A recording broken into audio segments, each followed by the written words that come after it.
मैंने कहा हमारी कोई रेड लाइन नहीं, हमारी रेड लाइन सिर्फ और सिर्फ नामूस रिसालत है। और अगर उस पर बात आई तो तुमने देखा है हमने जाने पहले भी दी हैं, बचा कर नहीं रखी, अल्लाह की कसम नहीं बचा कर रखी। आए थे पूछ रहे बताएं क्या करना है, और लोग नारा लगाते हैं कायद कदम बढ़ाओ हम तुम्हारे साथ हैं। हम अमीरुल मुजाहिदीन के सामने जब ये कहा फरमाया चले असी तो हुजूर के नाम से गर्दनें बधाइयों यार कदम दी तो पीछे रह गए। हाँ, और हमने गर्दनें रखी हुजूर के नाम के लिए।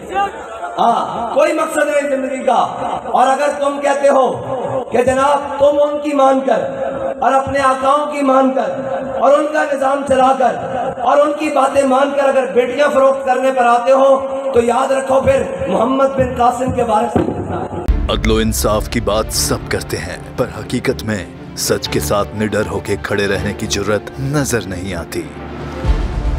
बोल ने तश्कील दी 10 कोर्ट रिपोर्टर्स की टीम जो केस की बेस तक जा पहुंचे। पैनल पे सफ़े अव्वल के legal experts, court round up, Neelam Arshad के साथ सिर्फ बोल पे। सब्सक्राइब करें और बेल दबाएं ताकि कोई खबर रह न जाए।